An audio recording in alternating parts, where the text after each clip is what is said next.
Hello friends, मैं वीरू चौहान। संयम UPSC में आपका स्वागत है। हमारी ज्योग्राफी की जो एनसीईआरटी की सीरीज चल रही थी उसका आज चैप्टर 4 है जिसका नाम है वायु। उस चैप्टर में क्या क्या पढ़ेंगे? वायुमंडल क्या है, वायुमंडल की संरचना कैसी होती है, मौसम क्या है और जलवायु, मौसम और जलवायु में अंतर क्या है। हम बोलते हैं मौसम एक जलवायु दो अलग चीजें, एक क्लाइमेट होता है, एक वेदर होता है, दोनों में अंतर है। ठीक है, वर्षा कैसे होती है तो वर्षा के प्रकार कैसे होते हैं, कुछ कुछ और चीजें उसमें मिलेंगी, पर प्रमुख चीजें यहाँ पे सामने लिख दी हैं। ठीक है, इस चैप्टर को शुरू करते हैं और वीडियो को थोड़ा जल्दी से खत्म करते हैं ताकि शॉर्ट वीडियो रहे और अच्छा कंटेंट मिले लोगों को। ठीक है, आगे स्टार्ट करते हैं। पहले ये वायु, वायु को पता है आपको, सब एयर कहते हैं, इसको इंग्लिश में एयर कहते हैं। कुछ वर्ड है जो मैं लिखता हूँ इंग्लिश में, बाकी हिंदी पढ़ाता हूँ मेनली में। मेरा क्या नाम है, एरिया है, मीडियम है, माध्यम जो है वो हिंदी में माध्यम है, परंतु जो वर्ड हार्ड होते हैं उनको मैं इंग्लिश में भी लिख देता हूँ ताकि समझ में दोनों लोगों के आ जाए। ठीक है, हमारी पृथ्वी चारों ओर से वायु की घनी चादर से घिरी हुई है, पता ही है आपको कि चारों तरफ हमारे वायु ही है। ठीक है, जिसे वायुमंडल कहते हैं, एटमॉस्फेयर जिसे कहते हैं। वायुमंडल क्या कहते हैं? एटमॉस्फेयर। ठीक है, ये हो गया एटमॉस्फेयर। ठीक, एटमॉस्फेयर कहते हैं। ठीक, पृथ्वी पर सभी जीव जीवित रहने के लिए वायुमंडल पर निर्भर है। ये हमें सांस लेने के लिए वायु प्रदान करता है, पता ही है, वायुमंडल पर निर्भर है। सूर्य की किरणों के हानिकारक प्रभाव से हमारी रक्षा करता है। यदि सुरक्षा की ये चादर ना हो तो हम दिन के समय सूर्य की गर्मी को नहीं झेल पाएंगे। ठीक है, और शाम के समय इतने ठंड हो जाएंगे हम जम जाएंगे। अतः यह वह वायु राशि जिसने पृथ्वी के तापमान को रहने योग्य बना रखा है। ठीक है, वो चीज है वायु। और वायुमंडल का संगठन मतलब वायु जो चीज है, वायु किन किन चीजों से मिलकर बनी हुई है ये देखते हैं।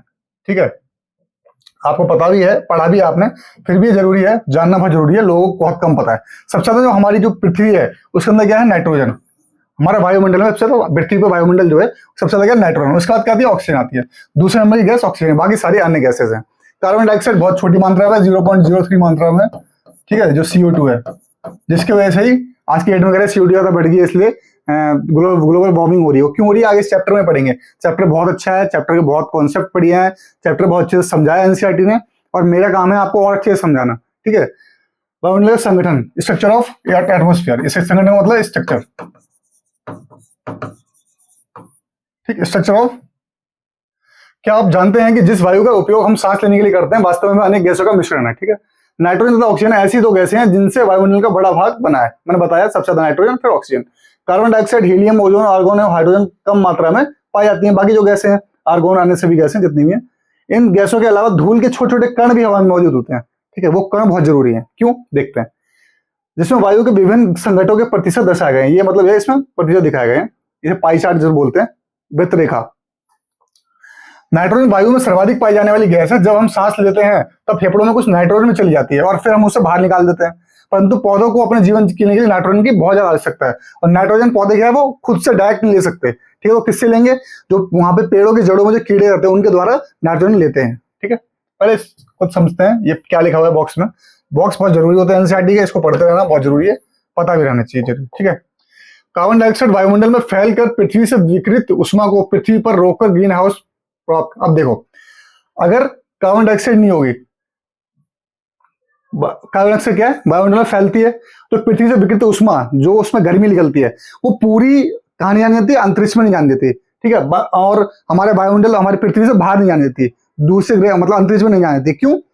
क्योंकि अगर पूरी ऊष्मा जो हमारी पृथ्वी से निकलती है वो पूरी बाहर चली जाएगी तो इतना ठंडा हो जाएगा, रहने लोग जगह नहीं, तो उतनी ही कार्बन डाइऑक्साइड उस ऊष्मा को अवशोषित कर लेता है। तो आपको पता लगा कि गर्मी क्यों बढ़ रही है, क्योंकि कार्बन डाइऑक्साइड काम क्या है? ऊष्मा को अवशोषित करना, ऊष्मा को अपने पास रख लेना, एनर्जी को अपने पास रख लेना। ठीक है, ये काम है कार्बन डाइऑक्साइड का। ठीक है, तो उसमें पृथ्वी पर रोककर ग्रीन हाउस पैदा करते हैं। उसे क्या कहते हैं? ग्रीन हाउस कहते हैं। Green house effect, green house effect गलत चीज नहीं है, ग्रीन हाउस इफेक्ट अच्छी चीज है। आगे देखते हैं क्या होता है। ये गैस है, ठीक, इसलिए इसे ग्रीन हाउस गैस भी कहते हैं, क्योंकि ग्रीन हाउस गैस है इसलिए इफेक्ट करता है। और इसके अभाव में धरती इतनी ठंडी हो जाती है कि इस पर रहना असंभव होता है। ठीक है, ठंडी हो जाएगी, ना होगा तो ठंडी हो जाएगी क्योंकि सारी ऊष्मा अंतरिक्ष चली जाएगी, बाहर चली जाएगी, तो कुछ भी ऊष्मा रहेगी नहीं, हमें गर्मी मिलेगी नहीं। किंतु जब कारखानों में कार के धुएं से वायुमंडल में इसका स्तर बढ़ता है तब इस पर इस ऊष्मा के द्वारा पृथ्वी का तापमान बढ़ता है। इसे भूमंडलीय तापन कहते हैं, जिसे कहते हैं ग्लोबल वार्मिंग। क्यों बढ़ता है? देखिए, मैंने समझाया, प्रकृति ने हमें जितना दिया है उतना हमारे लिए बढ़िया था, पर हमने उसमें एक्स्ट्रा इफेक्ट डाले, चीजों को डाला, तो अब नुकसानदेह होना चालू हो गया। क्योंकि CO2 प्रकृति ने दी है हमें, ठीक है, हमारे वायुमंडल में है, परंतु उसका काम क्या है? ऊष्मा को अवशोषित करना, ऊष्मा को अपने पास रखना। तो उतनी ऊष्मा प्रकृति के हिसाब से CO2 रख लेती थी, CO2 अपने पास उसमें उष्मा रख लेती थी जिससे हम लोग जीवित रह सके। परंतु हमने क्या किया, CO2 का उत्सर्जन और चालू कर दिया। हमने क्या किया, तापमान बढ़ाया, कोयले को जलाया, प्रदूषण किया, गाड़ियां चलाई, उससे क्या हुआ, CO2 और बढ़ गया। अब CO2 और बढ़ेगा, पहले तो जो प्राकृतिक थी वो CO2, उसने क्या उष्मा अपने पास इकट्ठी कर ली, अब हमने और दे दी वायुमंडल में CO2, तो CO2 क्या करेगा, और उष्मा को इकट्ठा करेगा, तो उससे क्या होगा, तापमान बढ़ेगा, इसलिए ये बोला गया। जबकि देखिए CO2 कितनी है, 0.03, इतनी मामूली गैस होने के बावजूद तापमान बढ़ रहा है, क्योंकि इसका काम ही यही है। ठीक है, और ठीक है, तापमान में इस वृद्धि के कारण पृथ्वी के सबसे ठंडे प्रदेश में जमी में बर्फ पिघल जाती है। जब तापमान बढ़ेगा तो बर्फ पिघलेगी, उससे क्या होगा, समुद्र का स्तर बढ़ जाएगा, जल स्तर बढ़ेगा, तो तटीय क्षेत्र होते हैं, समुद्र से लगे हुए क्षेत्र जो होते हैं, तो उन्हें क्या होता है, कोस्टल एरिया, उनमें क्या होती है, बाढ़ आ जाती है। दीर्घ अवधि में इसके कारण जलवायु में अत्यधिक परिवर्तन हो सकता है, जिसके फलस्वरूप कुछ पौधे और पशु लुप्त हो जाते हैं। ऐसा भी होता है, आगे जाके ऐसा भी हो जाएगा। आगे देखते हैं क्या बोला गया इसमें। ठीक है, देखते हैं। अब मैंने बताया था कि पेड़ पौधे सीधे नहीं ले पाते, तो वे सीधे वायु से नाइट्रोजन नहीं ले पाते, पेड़ पौधे सीधे वायु से नाइट्रोजन नहीं ले पाते। मृदा तथा कुछ पौधों की जड़ों, मृदा में मिट्टी, सॉइल, कुछ पौधों की जड़ों में रहने वाले जीवाणु वायु से नाइट्रोजन लेकर इसका स्वरूप बदल देते हैं। क्या करें, इसका नाइट्रोजन लेंगे, स्वरूप बदल देंगे, उसे पौधे इसका प्रयोग कर सकें, जिससे पौधे क्या करें, इसका प्रयोग कर सकें। ठीक, ऑक्सीजन वायु में प्रचुरता से मिलने वाली दूसरी गैस है। ऑक्सीजन क्या दूसरी गैस है। मनुष्य तथा पशु सांस लेने में वायु से ऑक्सीजन प्राप्त करते हैं। हम अगर सांस लेंगे तो हमें क्या, ऑक्सीजन चाहिए, हम छोड़ देंगे कार्बन डाइऑक्साइड। हरे पादप प्रकाश संश्लेषण द्वारा, प्रकाश संश्लेषण इंग्लिश में कहते हैं फोटोसिंथेसिस। ये क्या, खाना बनाने की प्रक्रिया है पौधों का। ठीक है, पौधों का बाद में भी पढ़ेंगे, साइंस में पढ़ेंगे। तो ऑक्सीजन द्वारा उत्पन्न होती है। ठीक है, क्या क्या ऑक्सीजन उत्पन्न होती है। इस प्रकार वायु में ऑक्सीजन की मात्रा समान बनी रहती है। यदि हम वृक्ष काटते हैं तो ये संतुलन बिगड़ जाता है। अब ये भी हम गलती करते हैं, वृक्ष काटेंगे तो ऑक्सीजन की मात्रा कम होगी, असंतुलन बढ़ेगा। ये देखो, और वृक्ष क्या है, आगे और पढ़ेंगे। कार्बन डाइऑक्साइड अन्य महत्वपूर्ण गैस है। हरे पादप अपने भोजन के रूप में कार्बन डाइऑक्साइड का प्रयोग करते हैं। भोजन के रूप में कौन, जो प्लांट्स होते हैं, कार्बन डाइऑक्साइड का उपयोग करते हैं। ठीक, कार्बन डाइऑक्साइड लेते हैं। अब देखो, हम कार्बन डाइऑक्साइड छोड़ते हैं, कार्बन डाइऑक्साइड को छोड़ते हैं, और पेड़ पौधे क्या करते हैं, अंदर लेते हैं। क्यों, अपना भोजन बनाते हैं, जिससे CO2 से, और क्या देते हैं वो, ऑक्सीजन। हम ऑक्सीजन लेते हैं, ये प्रक्रिया है। मनुष्य और पशु कार्बन डाइऑक्साइड बाहर निकालते हैं। मनुष्य तथा पशुओं द्वारा बाहर छोड़ी जाने वाली कार्बन डाइऑक्साइड की मात्रा पादपों द्वारा प्रयोग की जाने वाली गैस के बराबर होती है, जिससे संतुलन, मतलब जितनी हम कार्बन डाइऑक्साइड छोड़ते हैं उतनी कार्बन डाइऑक्साइड पेड़ पौधे ले लेते हैं, जितनी ऑक्सीजन छोड़ते हैं उतनी हम लेते हैं। मतलब हमारी आपस में लेन देन चल रहा है, ये प्रकृति ने हमें दिया है, भगवान ने दिया है। परंतु ये संतुलन कोयला तथा खनिज तेल आदि ईंधनों के जलने से गड़बड़ा जाता है। अब देखिए, गड़बड़ा जाएगा क्योंकि CO2 ज्यादा बढ़ जाएगी। वे वायुमंडल में प्रतिवर्ष करोड़ों टन कार्बन डाइऑक्साइड की बढ़ोतरी करते हैं। परिणाम स्वरूप कार्बन डाइऑक्साइड का बढ़ा हुआ आयतन पृथ्वी पर, आयतन मतलब वॉल्यूम जो बढ़ जाती है उसकी, पृथ्वी पर मौसम जलवायु को प्रभावित करता है। ठीक है, अब देखिए, अब कुछ इसमें पढ़ते हैं। जब वायु गर्म होती है तो फैलती है। ठीक है, जब वायु गर्म होगी तो फैलेगी। ठीक है, और हल्की होकर ऊपर उठती है। गर्म वायु ऊपर उठेगी। ठीक, ठंडी वायु सघन, मतलब एक साथ कंप्रेस्ड होगी, कंप्रेस हो जाएगी एक तरफ। सघन मतलब एक साथ कंप्रेस हो जाना, इकट्ठा होना।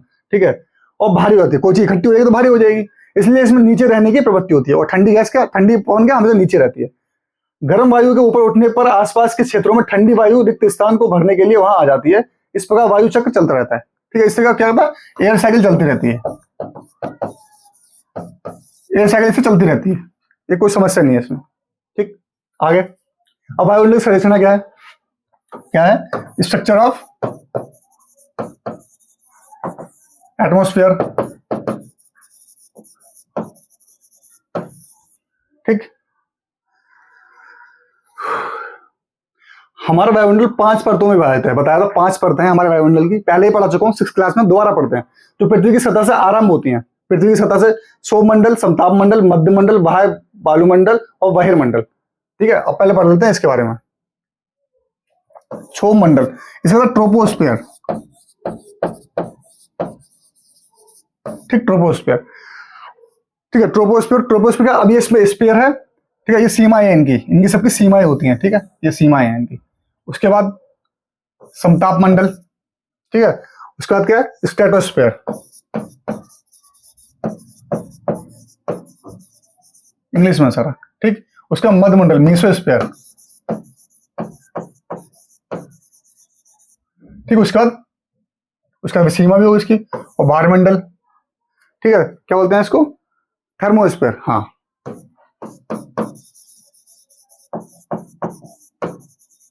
ठीक, इसको एक्सोस्फीयर। सारे इंग्लिश में लिख दिए, ठीक है। इनकी सीमाएं भी होती हैं, ये सबकी सीमा है, समताप मंडल की सीमा है, ये मध्यसी की सीमा है। अब पढ़ते हैं हर किसी के बारे में, क्या क्या कहाँ पे होता है, ये आपको याद होना चाहिए। ट्रोपोस्फीयर में क्या होता है देखते हैं।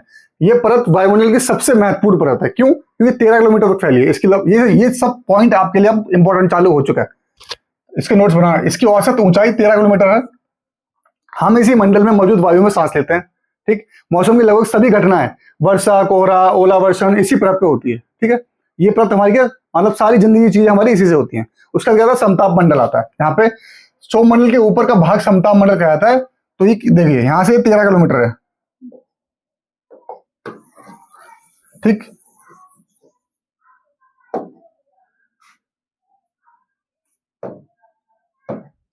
ये क्या हो गया 13 किलोमीटर तक सौरमंडल, ठीक है। इसकी सीमा से लेके यहां तक ये क्या है 50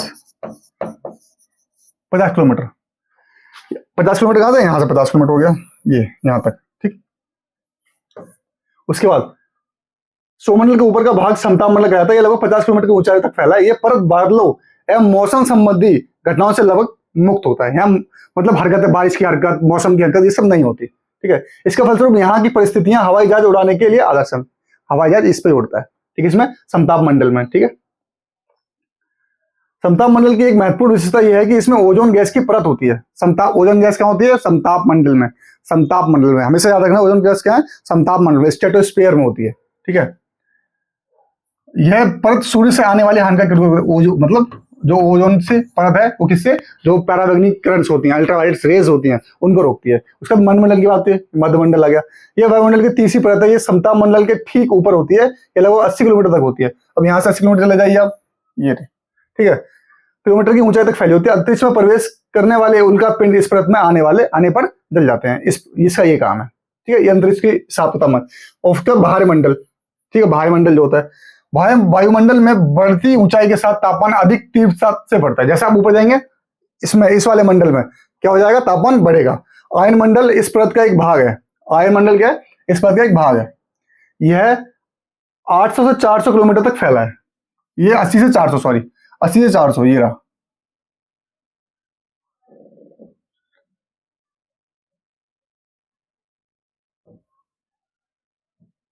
ठीक। अब ऊपर जाएगा तो ये 80 से 400 किलोमीटर तक फैला है। रेडियो संचार, हमारी जितनी रेडियो एक्टिविटीज है के लिए इस परत का उपयोग होता है। वास्तव में पृथ्वी से प्रसारित रेडियो तरंगे इस परत द्वारा पुनः पृथ्वी पर प्रभावित, जो चीजें वो रेडियो वेव्स आती हैं वो क्या होती है, दोबारा कौन सी सीमा में होती है, दोबारा पुनः पृथ्वी पर परिवर्तित मतलब परावर्तित कर देती है इसको, ठीक है।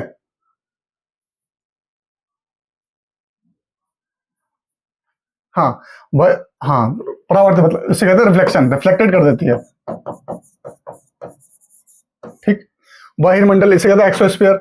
वायुमंडल की सबसे ऊपरी परत को वायुमंडल के नाम से जाना जाता है। यह वायु की पतली परत होती है। हल्की गैस जैसे हीलियम वगैरह ये सब यही होती है।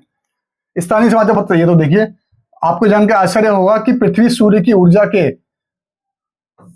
भाग का केवल क्या एक भाग ले पाता है। इसलिए एक ही भाग ले पाएगा, इतने पूरी ऊर्जा का एक भाग ले पाता है, तब इतनी गर्मी होती है पृथ्वी पर। मौसम जलवायु मैंने बताया, मौसम कहते हैं वेदर, जलवायु पता क्लाइमेट।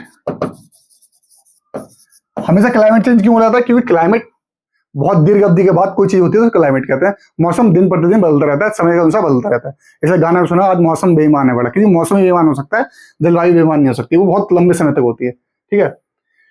क्या आज वर्षा होगी, क्या आज दिन साफ होगा, इसकी बात क्या क्रिकेट। यदि आप कल्पना करेंगे हमारे शरीर एक रेडियो और मस्तिष्क उसके स्पीकर हैं, तो मौसम वह है जो इसके नियंत्रण बटन से छेड़छाड़ करता है। मौसम वायुमंडल की प्रत्येक घंटे पर दिन प्रतिदिन की स्थिति होती है, ठीक है। मौसम की डेफिनेशन है, आर्द्र गर्म मौसम किसी को भी चिड़चिड़ा बना सकता है। आर्द्र मतलब पता ही आपको, अभी जो मौसम चल रहा है इस समय। अच्छा हवादार मौसम हमें आनंद देता है, हमें घूमने के लिए योजना बना सकता है। मौसम नाटकीय रूप से दिन प्रतिदिन बदलता है, किंतु दीर्घ काल में किसी स्थान का औसत मौसम उस स्थान की जलवायु बताता है, ठीक है। दीर्घ काल में मतलब आगे के काल में, आगे के समय में, लंबे समय में अगर कोई औसत मौसम मतलब कि लगातार वहां वैसी चीज रही तो वो क्लाइमेट बन जाता है वहां का, ठीक है। तापमान, अब देखते हैं तापमान। जैसे पहाड़ों पर जाओगे तो वहां औसत मौसम ठंड का रहता है, वहां ठंडा बोला जाता है, इसे ठंडी जगह है वो। अब तापमान की बारी आई, तापमान देखते हैं तापमान क्या है। आप प्रतिदिन जिस तापमान का अनुभव करते हैं ना, वायुमंडल का तापमान होता है। ठीक है, जो भी तापमान होगा वायुमंडल का ही होगा, पता है।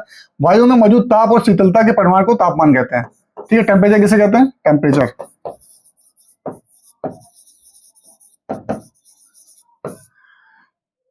ताप और मतलब गर्मी और सर्दी को, जब ठंडा हल्का गर्म ठंडे को परिणाम को क्या कहते हैं? जो परिणाम निकलता है उसे तापमान कहते हैं। वायुमंडल का तापमान केवल दिन और रात में ही नहीं बदलता, बल्कि ऋतुओं के अनुसार ही बदलता है। शीत ऋतु की अपेक्षा ग्रीष्म ऋतु ज्यादा गर्म होती है, पता है आपको। आतपन, आतपन एक महत्वपूर्ण कारक है जो तापमान के वितरण को प्रभावित करता है। कि तापमान जैसे फैल रहा हो ना, जैसे उसका डिस्ट्रीब्यूशन हो रहा है, उसको क्या प्रभावित करेगा, उसे कहते हैं सूर्य से आने वाली वह ऊर्जा जिसे पृथ्वी रोक लेती है, आतपन कहलाती है। ठीक है, इसे कहते हैं आतपन। ठीक है, जो भी ऊर्जा पृथ्वी पे आती है सूर्य से, उसे जो पृथ्वी रोक लेती है उसे कहते हैं आतपन कहते हैं। Isolation, insolation, sorry. ठीक है, आतपन सूर्य तत्व की मात्रा भूमध्य रेखा से ध्रुवों की ओर, ये हमारी पृथ्वी है। ठीक, ये है हमारी लाइन भूमध्य रेखा, इक्वेटर इसे कहते हैं। ध्रुवों की ओर, ये पोल्स, ये ध्रुव ऊपर इस तरफ, ये नॉर्थ पोल, ये साउथ पोल। यहाँ पे जाने में क्या होती है? घटती है, इसलिए तापमान उसी प्रकार घटता रहता है। ठीक है, तापमान घटता है। अब क्या होगा? आतपन सूर्य की क्या होती है? ऊर्जा को रोकने की क्षमता, वो क्या ऊपर जाते थे, घटती जाती है इक्वेटर की तरफ, यहाँ पे जाके सॉरी पोल्स की तरफ, इसलिए वहां पोल्स पे क्या ठंडी होती है। ठीक है, अब जितने भी जो तापमान को मापते हैं उसे तापमान भी कहते हैं थर्मोमीटर। ये पूछे जाते हैं एसएससी के सवाल में, और कभी कभी कहीं पूछ सकते हैं, कुछ भरोसा नहीं है। वायु दाब मापी, वर्षा मापी से कहते हैं रेन गॉज। ठीक, वर्षा की मात्रा को मापता है ये। ठीक है, और ये वायु दाब मापी जो एयर प्रेशर को नापता है, एयर प्रेशर को नापता है जो। ठीक है, वायु दाब मापी कहते हैं ऐसे। उसे एयर प्रेशर जो नापता है उसे कहते हैं बैरोमीटर। एयर किससे नापी जाती है? एयर का प्रेशर बैरोमीटर से, याद होना चाहिए, पूछ लेता है बात बदल से। और क्या होता है उसका? विंड, पवन की दिशा दर्शाता जो है, पवन की दिशा जो दर्शाता है विंड वेव कहते हैं। ठीक, एक यंत्र है मौसम जानकारी के लिए, ये सारे मौसम की जानकारी देते हैं। थर्मोमीटर किसका? तापमान का देता है, तापमान नापता है। बैरोमीटर क्या देता है? वायु दाब नापता है। ठीक है, और वर्षा कौन नापता है? Rain gauge. और विंड वेज नापता है, पवन की दिशा बताता है, किस दिशा में पवन है। ठीक है, देखते हैं तापमान को मापने की इकाई डिग्री सेल्सियस है। ठीक है, इसका आविष्कार एंडर सेल्सियस ने किया था, इसका क्या नाम? सेल्सियस रख दिया गया। सेल्सियस पैमाने का जल, 0 पे क्या होता है? बर्फ होता है, और 100 पे क्या होता है? उबलता है, जल की बात की जाए तो। अब आप समझिए कि होंगे ध्रुव बर्फ से क्यों ढके होते हैं। यह पृथ्वी की तापमान अधिक बढ़ जाता है और यह इतनी गर्म हो जाएगी कि यहाँ कुछ फसलें नहीं उगेंगी। यदि पृथ्वी का तापमान अत्यधिक बढ़ जाता है तो क्या यही होगा? गांव के अपेक्षा तापमान बहुत अधिक होता है, क्योंकि गांव में ऊंची बिल्डिंग्स नहीं होती, और जो बिल्डिंग्स की भी देख लिया आगे, दिन के समय में यार ऐसा फैल से बनी सड़कें और धातु कंक्रीट से बने भवन हो जाते हैं, गर्म हो जाते हैं। रात के समय यह उष्मा मुक्त हो जाती है। मुक्त क्या? हवा, जब ऊंची बिल्डिंग होगी तो हवा जा नहीं पाएगी, उधर टकराती रहेगी बिल्डिंगों में, तो गर्म मौसम रहता है, उसका दबाव रहता है। नगर के भीड़ वाले ऊंचे भवन गर्म वायु को रोक लेते हैं, जिससे नगरों का तापमान बढ़ जाता है। गांव में नहीं बढ़ता क्योंकि खुला होता है। ठीक है, याद रखना बात। वायु दाब, यह जानकर आपको आश्चर्य होगा कि वायु हमारे शरीर पर उच्च दाब मतलब हाई प्रेशर बनाती है, के साथ बल लगाती है, पर पता नहीं चलता क्यों। चारों तरफ से हमारे पास उच्च दाब से वायु दाब आ रहा है, वायु आ रही है, एयर प्रेशर आ रहा है, किंतु हम उसका अनुभव नहीं करते। इसलिए क्योंकि वायु का दाब हमारे ऊपर सभी दिशाओं से लगता है और हमारा शरीर विपरीत बल लगाता है। क्या आप जानते हैं कि चांद पर वायु नहीं है, अतएव वहां वायु दाब भी नहीं है। अंतरिक्ष यात्री जब चांद पर जाते हैं तो विशेष रूप से सुरक्षित हवा से भरी हुई अंतरिक्ष पोशाक पहनते हैं। अगर ऐसी पोशाक ना पहने तो क्या हो जाएगा? यात्रियों के शरीर पर विपरीत बल पर लगने के कारण उनकी रक्त शिराएं, ये ब्लड वेसल जिसे कहते हैं, रक्त शिराओं कहते हैं ब्लड वेसल्स,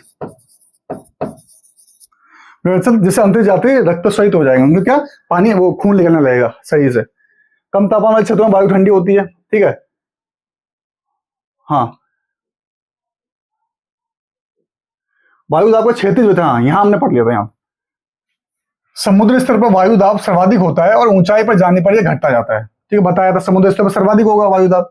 अधिक तापमान वाले क्षेत्रों में वायु गर्म होकर, अधिक तापमान क्षेत्रों में वायु गर्म होकर ऊपर उठती है, यह निम्न दाब क्षेत्र बनाता है। ठीक है, निम्न दाब बनाएगा।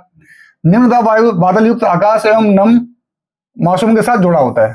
ठीक है, बादल युक्त क्या होता है? निम्न दाब क्या होता है? बादल युक्त आकाश एवं नम मौसम के साथ जुड़ा होता है। निम्न दाब, क्या पे बादल भी होंगे, आकाश भी, और नम मौसम होगा, नम। ठीक है, थोड़ी मॉइस्चर रहेगा। यहाँ पे निम्न दाब, लो प्रेशर की जगह पे। कम तापमान वाले क्षेत्रों की वायु ठंडी होती है, जहाँ पे तापमान कम होता है वहां की वायु ठंडी होती है। इसका फलस्वरूप यह भारी होती है, भारी भी होती है। भारी वायु निर्जमित होकर, एक साथ होकर उच्च दाब क्षेत्र बनाती है। उच्च दाब के कारण स्पष्ट एवं स्वच्छ आकाश होता है।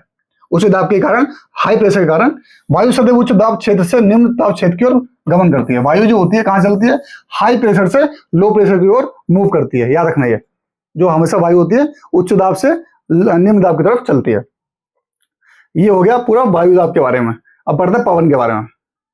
पवन का नाम उनके आने की दिशा में, जैसे पछुआ पवन, और पश्चिम से तो पछुआ पवन हो जाएगी, पूर्व से तो पूर्वैया हो जाएगी। पवन जिसे कहते हैं विंड। उच्च दाब क्षेत्र से निम्न दाब क्षेत्र की ओर वायु की गति को पवन कहते हैं। ठीक है, ये जहां से गमन करती है उसे पवन ही कहते हैं। आप पवन को कम काम करते देख सकते हैं जब ये सड़क पर गिरी पत्तियों को उड़ाती है अथवा तूफान के समय पेड़ों को उखाड़ देती है। कभी कभी जब पवन धीरे बहती है तो आप इसे महीन धूल या धुएं को उड़ाते हुए देखेंगे। कभी कभी पवन इतनी तेज होती है कि इससे विपरीत चलना कठिन हो जाता है। पता होगा बहुत बार ऐसे आती है कि इंसान को चल ही नहीं पाता, तेज हवा आती है। आपने अवश्य अनुभव किया होगा कि तेज पवन में छाता लेकर चलना मुश्किल है, ये तो पता ही है। 3 अन्य उदाहरण सोचिए जब तेज पवन के कारण आपके लिए समस्या उत्पन्न होती है। पवन को मुख्यतः 3 प्रकारों के विभाजित किया गया है। पवन को 3 देशों में विभाजित किया गया है। ठीक है, अब क्या होता है? एक स्थायी पवन, ठीक, परमानेंट विंड्स, ठीक। उसका मौसमी पवन, ठीक। उसके बाद स्थानीय पवन, ठीक है। और मौसमी पवन को कहते हैं,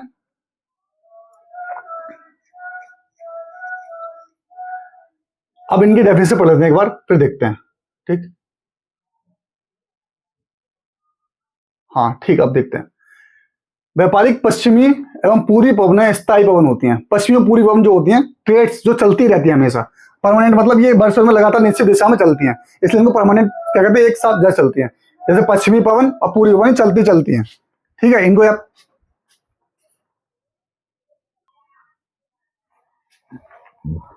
ठीक है। उसका तो मौसमी पवन, ठीक है। मौसमी पवन क्या है?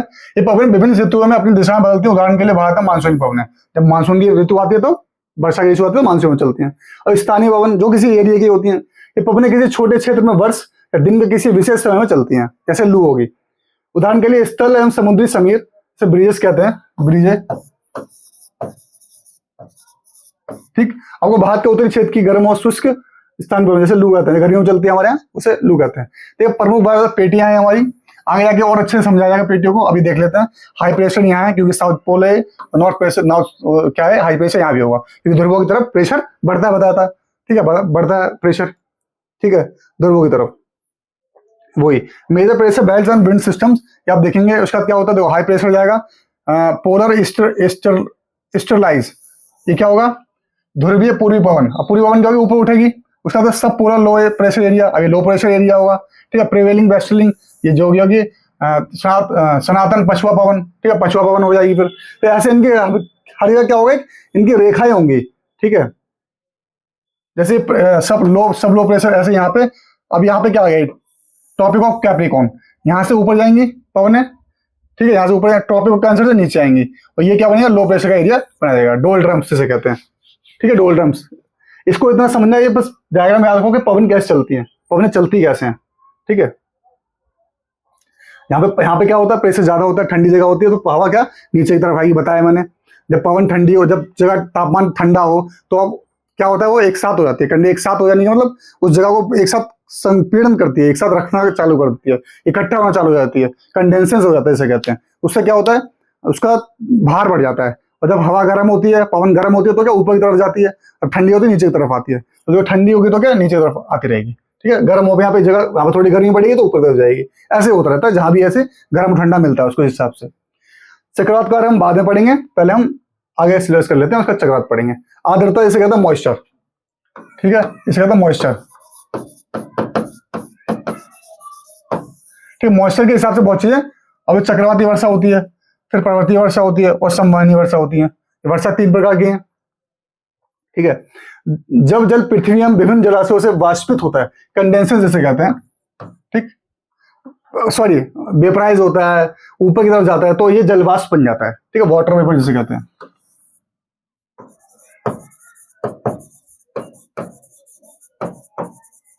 ठीक, जब जल पृथ्वी विभिन्न जलाशय हो गए, नदी हो गए कहीं से, तो क्या ऊपर की तरफ उठता है तो उसे क्या होता है, जलवाष्प बन जाता है।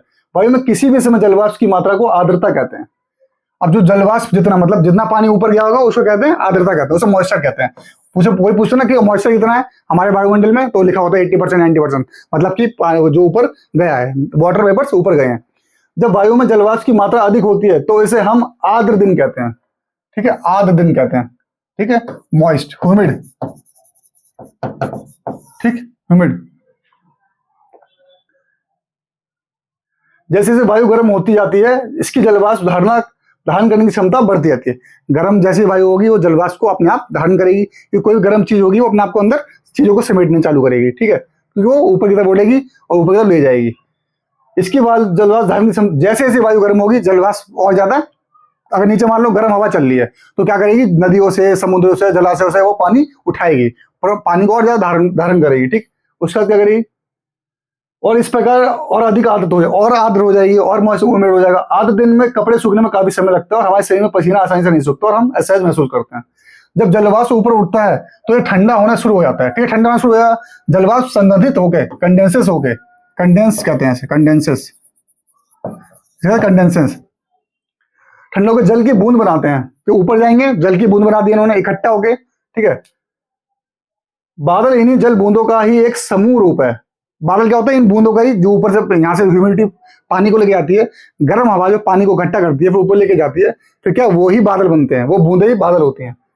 जब जल की यह बूंदें इतनी भारी हो जाती हैं कि वायु में तैर ना सकें तब ये वर्षण के रूप में नीचे आती हैं। इसे वर्षा कहते हैं, नीचे आती है, इसे बारिश कहते हैं हम लोग आके। जब ये वाटर वेपर्स ऊपर जाते हैं, जब ये इतने भारी हो जाते हैं कि हवा के साथ ना तैर सकें तब क्या होता है, नीचे जाके गिरने लगते हैं। ठीक, आकाश में उड़ते हुए जेट हवाई जहाज अपने पीछे सफेद पथ चिन्ह छोड़ते हैं।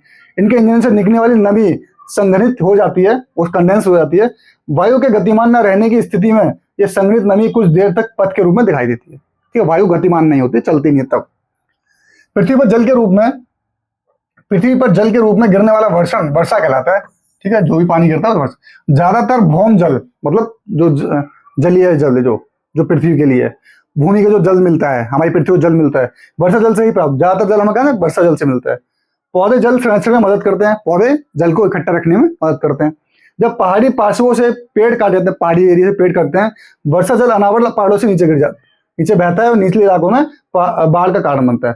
जब पेड़ इकट्ठे करेंगे पानी को अपनी तरफ तो पेड़ काटे जाएंगे तो वहां से पानी गिरेगा तो नीचे के जो एरिया है वहां पे बाढ़ आ जाएगी। ठीक है, क्रियाविधि आधार पर वर्षा के 3 प्रकार होते हैं। जो क्रिया जिस हिसाब से करते हैं उस हिसाब से इनके क्या 3 आधार होते हैं, संवहनी वर्षा, प्रवर्ती वर्षा और चक्रवाती वर्षा। ये तीनों दिए हुए हैं। ठीक, ये चक्रवाती वर्षा है, ठंडी वायु और गर्म वायु ऊपर गई है, ठंडी वायु ये रही, गर्म वायु ऊपर चलेगी, बारिश बरसेगी। ठीक है, प्रवर्ती वर्षा ये रही, ऐसे ही आर्द्र भूमि, उसके बाद क्या गर्म वायु ऊपर जाती है, समय इसके ऊपर आप पढ़ेंगे अभी। ठीक है, अब देखिए पौधों तथा जीव जंतुओं के जीवित रहने के लिए वर्षा बहुत महत्वपूर्ण है। इससे धरातल को ताजा जल प्रदान होता है। यदि वर्षा कम हो तो जल की कमी, मतलब वाटर स्कैरसिटी, और सूखा हो जाता है, ड्रॉट जिसे कहते हैं, सूखे का ड्रॉट कहते हैं इंग्लिश में। और जल की कमी करते हैं वाटर स्कैरसिटी, वाटर स्कैरसिटी। ठीक है, इसके वजह जब वर्षा अधिक होती है बाढ़ आती है। ठीक है, फ्लड्स आ जाते हैं। ये देखो वर्षा के प्रकार, रेन होगी एक तरीके से, फ्रीजिंग रेन होगी। ठीक है, स्लिट होगी और स्नो हो गया। स्नो मतलब वही तो बर्फ की फुहार गिरती है वो। स्लिट थोड़ा सा पृथ्वी पे आगे बर्फ जमी रहती है, पृथ्वी पे आ जाती है वो। और ये तो पता ही आपको जो होते हैं। ये क्वेश्चन आंसर है।